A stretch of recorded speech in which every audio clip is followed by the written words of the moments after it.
Well, you've seen this before, and you know what's going to happen next. Unfortunately, our leaders are going to tell us that acts of terror are just something that happens, like the weather.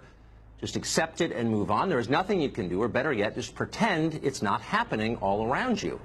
As Katie Kay, the BBC, put it this morning, Europe is, quote, getting used to attacks like this because they have to, because they're never going to be able to totally wipe this out. You hear that a lot, but consider it for a minute. Why is violent terrorism an inevitability in Europe now? Unless you grew up in Northern Ireland or Italy or the Basque Country, terrorism was not a significant hazard a generation or two ago. Ask someone who was alive then.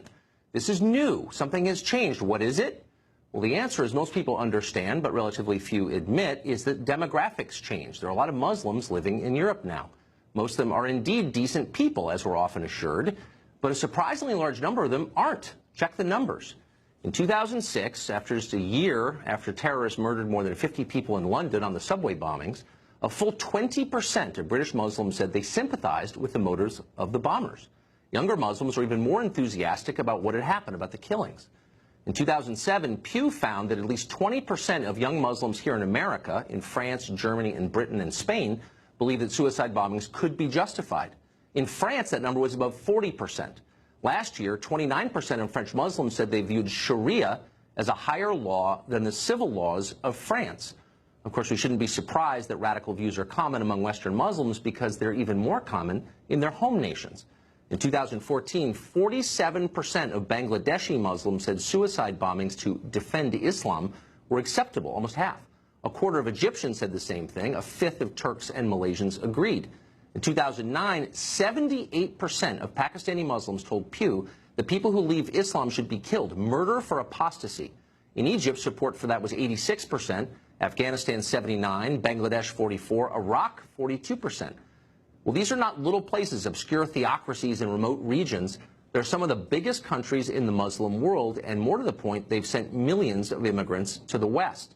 We could go on like this for the whole show. There's an awful lot of research on the subject, and all the numbers tell the same story.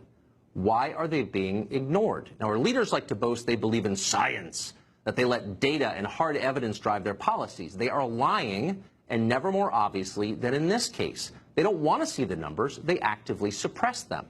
If you really cared about America, you wouldn't want it to become Europe, dangerous, divided, unstable. You wouldn't import a massive Muslim minority into your country simply because it made you feel open-minded and virtuous, and then hope for the best. That's a faith-based approach, and it's nuts. We know exactly what will happen if we do that because we're watching it live on television from Manchester right now. If you really cared about the country you led, you'd figure out how to make sure that every person you imported, of any religion, enthusiastically shared your most cherished values: tolerance, pluralism, free speech, equality under the law, just for starters. You tell them not to litter, by the way, when they're here, too. We do the opposite. Our leaders worship multiculturalism, so we encourage immigrants to reject our culture in favor of their own because all cultures are equal, except that they're not all equal, as we were reminded last night with the murder of children in an arena in Manchester. Defend what you believe or you will lose it. That's the message of Manchester, just as it is also the basic lesson of all of history. But what if you don't believe in anything at all? Our leaders don't. Maybe that's why they can't defend us.